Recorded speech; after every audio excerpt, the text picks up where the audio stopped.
You know, I'd see the SNP as a vehicle for change in Scotland, and that is what the SNP are all about. They want us to be able to stand on our own 2 feet, and to that end, I applaud them because that's something that we should be doing. I mean, we do have the know-how in this country, with the technical know-how, we have the education. We are not slow, thick, stupid, as some people would have you believe that we are.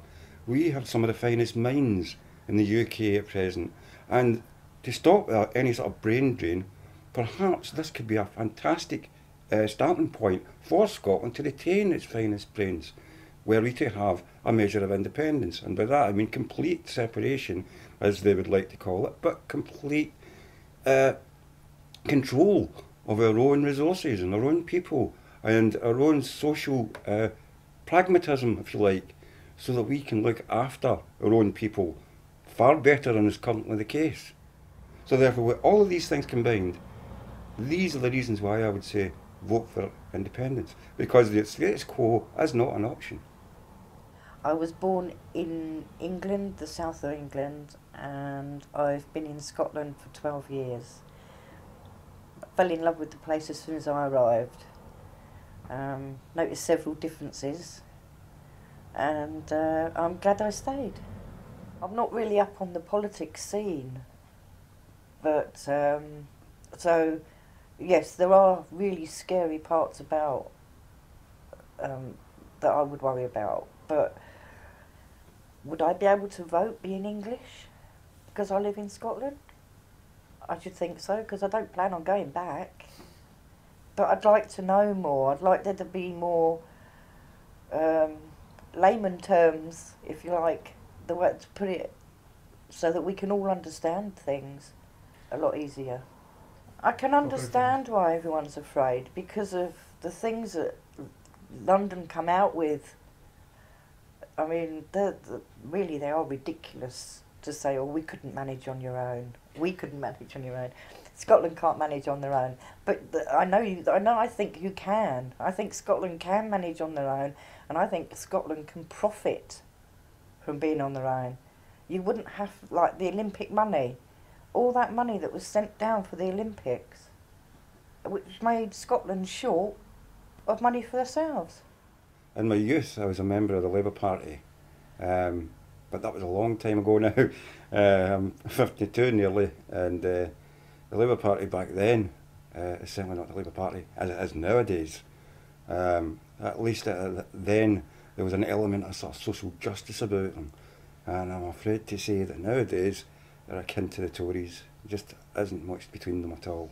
In fact, all of the major parties that represent the UK, the rump UK, are pretty much the same. And I know people have been saying that for generations, like, oh, they're all the same, but they really are now.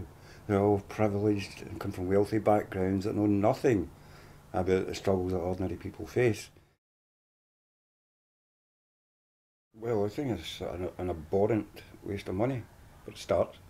Apart from the moral aspect of it, I mean, to me, I've been involved. When I was a Labour Party member, I was involved in the CND arm of it as well, and I've never sort of given up the ghost of that, because I think we should get rid of nuclear weapons, and none of this footering about approach, and none of this multilateral, because it never works unless somebody takes the first step and says no, enough. Then nothing's going to ultimately change. You're going to have the superpowers doing the same old thing, and ultimately we're paying America for this. They're not doing it out of the goodness of their heart by giving us these missiles. We are having to pay an enormous amount of money to the Americans over this. And we're also paying the tax man for it as well, for it to sit on Scotland's shores, just in the Clyde, for goodness sake. What happens if a rogue nation, for instance, decides, well, we're going to attack Britain? Where are the nuclear weapons stationed? Oh, they're in Scotland. Why are they in Scotland? They were bloody put there to keep them out of the way of metropolitan London. That's the reason for it. And that is the reason why it should be opposed. They should be opposed no matter what.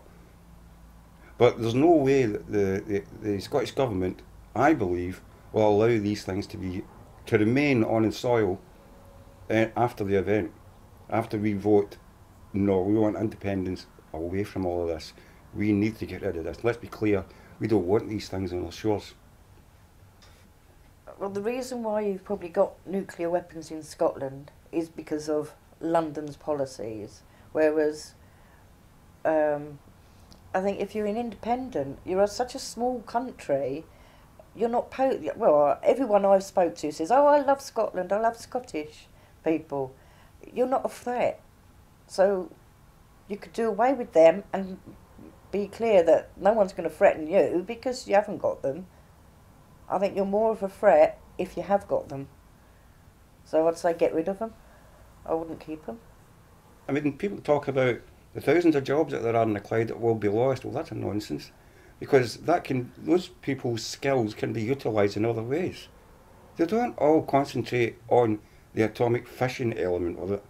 They're all very skilled people whose skills could be used in so many other ways, So that the jobs lost thing is a red herring in my view. There's less things on Scottish TV that to do with Scotland. Most of it is catered for London. I mean, 95% of the adverts are even catered for London. I think really you need to have your own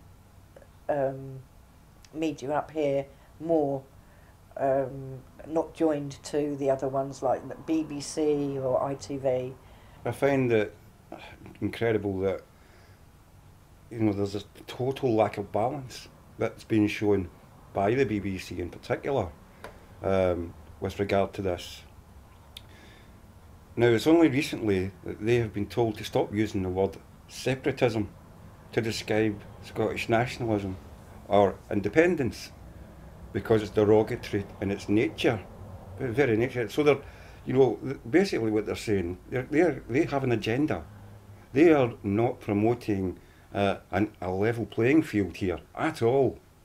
And indeed, some of those senior executives you saw them on film trying to coach people in how to deal with the independence question. And it was not in flattering terms. And to me, that says more about them than anything else. They are deciding, or they're trying to decide, the level of debate that's going to take place in this country.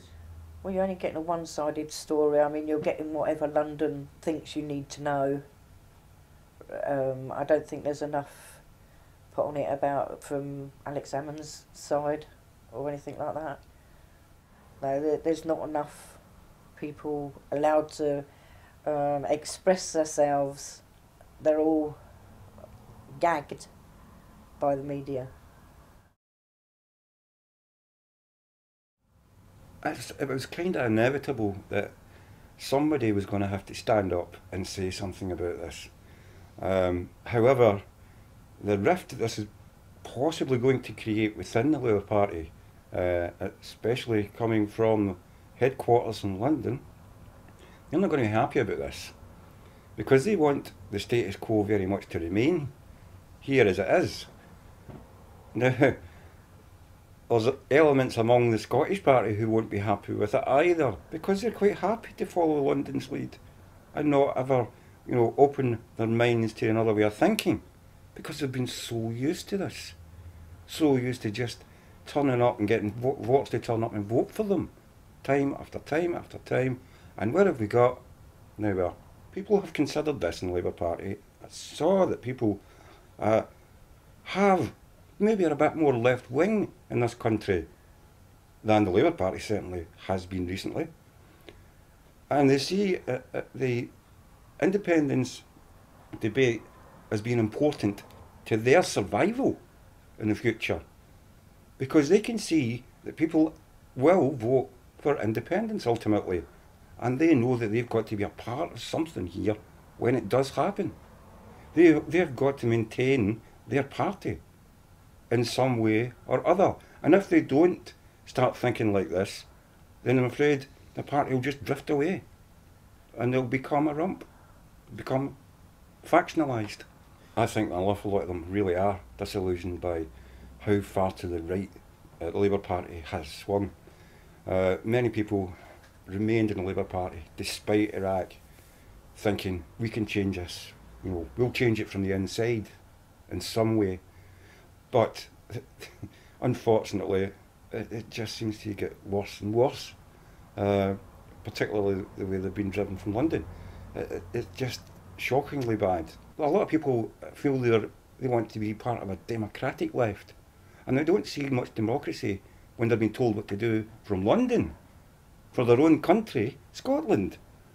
So they're told what to think, and they're being conditioned as well by their own party, and I think a lot of them won't have it any longer.